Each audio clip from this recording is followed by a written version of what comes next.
Hello everyone, this is Shannon from That's So Po, and today I am doing my TBR for September, which is something that I'm going to be prioritizing Latinx and Hispanic heritage for. So technically, September 15th through October 15th is Hispanic Heritage Month in the US, but because I'm doing monthly priorities, I will link my playlist to that below. I am going to just focus all of September on Hispanic heritage. And very nicely, the Latinx-a-thon is happening in September from September 15th through September 24th. So I am folding that into this TBR. You guys, if you have been watching my channel, you will have seen that I also have another TBR for September, for Space Opera September, which I will link below. Which means that September I am having very, very ambitious reading plans, but I am so excited about all of these books that I'm going to do my best to get them read. So first, let me talk about the books that I'm going to be reading in September as part of the Latinx-a-thon. The Latinx-a-thon is a readathon that is hosted by a couple of different people who I will link below that runs from September 15th through September 24th.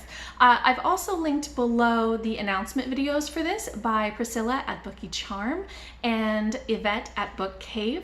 I really enjoy both of their channels, so please check them out if you get the chance. And they have come up with really excellent challenges. I very much like the sort of readathons that actually focus on challenges that get you to think about the diversity and the types of books that you're reading, and these challenges do exactly that. So there are 5 challenges plus a bonus, and I really like the bonus. The bonus is that you should read books which are from different ethnicity heritage authors. So each author that you read should be from a different background, a different country in Latin America. And I really like that. That's an excellent addition to the challenge, especially because I think in the US, there tends to be a heavy influence of authors from Mexico, but maybe we're less familiar with some of the other areas in Latin America, and there are so many countries there. So I really like that aspect of it. So let's move on to the challenges. Challenge 1, read a book written by an Indigenous or Afro-Latinx author.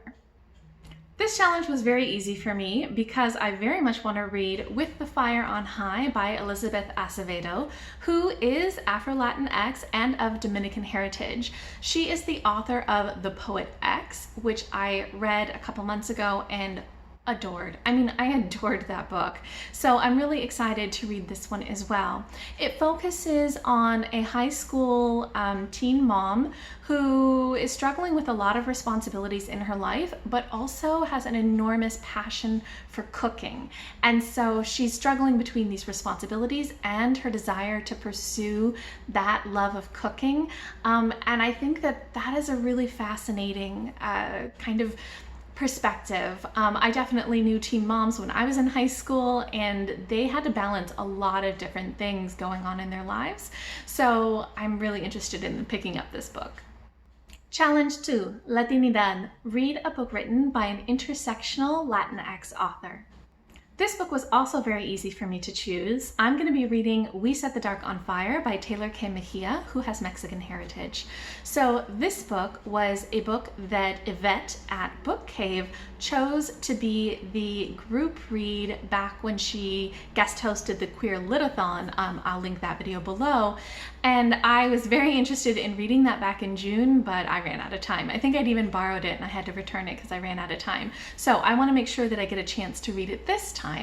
It is a kind of dystopian YA novel that is very much set in a Latin-inspired world where there are kind of like a ruling class and then a bunch of women who end up becoming wives, like a first and a second wife, a primera and a segunda. And one of them is kind of like for being in charge and the other one is for like having babies and stuff. And this seems to be a very feminist take. It also is queer and it's Latinx, and it's just a very cool sounding premise that talks about kind of tearing down very unequal classist systems, and I think that's an excellent thing to read, so I'm very excited to try this. Challenge 3, Roots. Read a translated book or a book featuring more than one language. This one was also pretty easy for me to choose because I have had on my TBR for a while the desire to read many different books by Isabel Allende, who is a very famous Chilean author, and a lot of her works have been translated into English. So the book that I chose for this is called The House of the Spirits, and this seems like it is a family saga. I don't know too much about it other than it's like a magical realism family saga, but what I do know is that Isabel Allende is supposed to be a really amazing author, and I just feel like I need to expand my reading of the kind of modern classics and make sure that I'm reading outside of the US more often, so I'm very excited to read this book. Challenge 4, Heritage. Read a book written by an author from a non-Spanish speaking Latin American country or heritage. Now this challenge, unlike the previous 3, was actually quite challenging for me, and that makes me very happy because the whole point of readathons, I think, is to get you to expand your reading and to, branch out a little bit. So it made me really happy to see this challenge and to be forced to realize that I don't have any of these books on my TBR. So I went out and I took a look at what my options were. I was particularly interested in reading something about Haiti. I'd heard about the Haitian Revolution and just been interested in reading more about it. And I found that there is a book about Toussaint Louverture, who was a leader of the Haitian Revolution. And this book, Toussaint Louverture, A Revolutionary Life, written by Philippe Girard, seemed absolutely perfect. So Philippe Girard is a author from the French West Indies, from Guadeloupe. So he isn't from Haiti, but I mean, Haiti's also a French-speaking country. He is a professor of Caribbean history, and he's done apparently quite a lot of research about the Haitian Revolution, about Toussaint Louverture, and I just think that is absolutely fascinating. I'd love to get in some nonfiction into each month, and I am just really excited to read about this. Toussaint Louverture seems like just a fascinating historical figure. He was born a slave, and then he earned his freedom, and then built up wealth, and then said, you know what? We should overthrow the European colonizers and create our own country. And that is just such an inspirational story. So I can't wait to get my hands on this and read it. Challenge 5 is Latinx Lit Takeover. And this is to read the group book, which is The Grief Keeper by Alexandra Villasante. So this one obviously was less of a challenge to choose because it was chosen for us, but it looks really, really good. Alexandra Villasante is of El Salvadorian heritage, and she has written a very political book. So this book takes a look at a refugee from El Salvador who comes into the US illegally and is kind of caught. She's put in like a detention center, but she has family members that are definitely struggling and that she needs to save. And she's offered an opportunity to do that by signing up for a very experimental US military government operation where they have a new technology that allows people to take on the grief and PTSD of returning veterans. So she agrees to this, and it sounds like this book is going to be absolutely fascinating, talking about immigration and refugees, talking about PTSD, and also I'm really hoping that it's going to have a strong feminist take on the situation because the main character takes on the grief of these soldiers. And I think that there's a lot to say about the role that a lot of women and their families play, where they are expected to be the ones who are kind of the emotional keepers of their families. So I'm really hoping that this book does everything that it could do with these themes because they're excellent themes. So those are the 5 books that I'm planning to read for the Latinx-a-thon. I have 5 more books that I'd like to read in September, and even though I know I have a crazy TBR for September given Space Opera September and the Latinx-a-thon, I just really want to read all of these books, and so I don't know how I'm going to do it, but I really want to try to get to all of them because they look so good. So the first of these is Night Lights by Lorena Alvarez, and this one I think I definitely will get to because it is a picture book. It's a children's book, but it looks super good. I heard about this book first on the Library of Sarah's channel, but since then I've also heard about it from Maya at Maya Reads, both of whom I will link below. And this just looks like absolutely beautiful art and sort of a very dark, magical realism type story about a little girl who kind of captures stars from the night and makes them into friends, but then some things go a little wrong, some things go a little dark, and I'm just fascinated by it. Also, I have also borrowed the second book in this Nightlight series called Hikotea, so I really want to read these. Next on my list is a middle grade novel, A Dash of Trouble, which is the first book in the Love, Sugar, Magic series by Anna Mariano. This is a book that I've heard recommended so many times by Priscilla at Bookie Charm and Yvette at BookCave, and it looks just like the sweetest middle grade novel. It is about a girl who discovers that her family are brujas. They are magical people who bake magic into their cooking, and she wants to join part of it, but she's the youngest member, and so she has to do it in secret, and some things go wrong.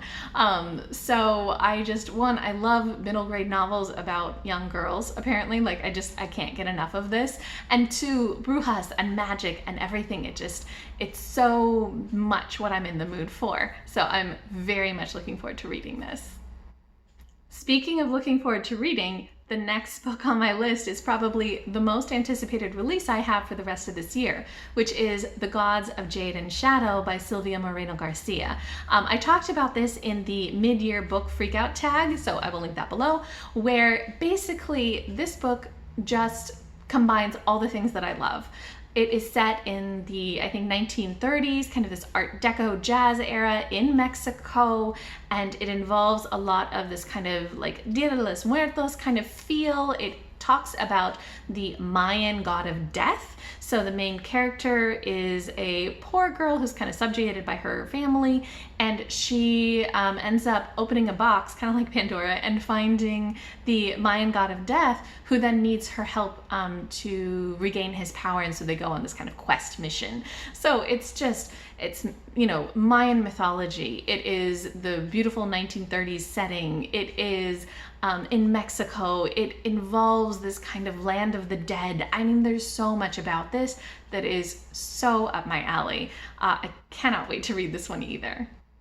Next on my list is a nonfiction book, My Beloved World by Sonia Sotomayor, which is a memoir of her life. And if you're not familiar, Sotomayor is one of our Supreme Court justices, and her story is incredibly inspirational. She grew up as a refugee and really had to fight and work hard to get to the kind of level of influence and power and prestige that she has. And I can't wait to find out kind of how her life unfolded and learn a little bit more about her. I think that in general, I'd really like to read more about the Supreme Court justices that we have because they are so influential. So I've definitely got my eye on a Ruth Bader Ginsburg novel as well, so maybe I'll read that in the coming months. But for now, Sotomayor I think is a perfect way to start. And lastly on my list is a poetry collection, Citizen Illegal by Jose Olivares, which is a collection that I've heard Priscilla at Bookie Charm talk about. I will link a video below where she talked about this and did a reading of this during, I believe, National Poetry Month. And that reading that she did just really intrigued me, really drew me in, and made me want to read this collection. It sounds like it's going to be an incredibly political collection, and it's going to really talk about this identity of being Latinx in the US and kind of what all of that means. I think that what I find in general is that poetry is always a good doorway into a lot of the emotions and the kind of the experience of an author. So I think this is a perfect way to round out the reading that I'm going to be doing for this month.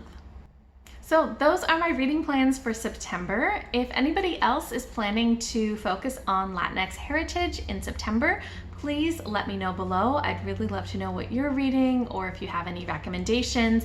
I think that this month my TBR is already pretty full, but I know I'm gonna wanna read more Latinx authors going forward, so I'm always open to recommendations. Also, if you're considering participating in this, Yvette and Priscilla have made recommendations videos where they suggest some books that you might want to pick up for the Latinx-a-thon, so I will link those below as well in case you want to check them out and see what else you could be reading.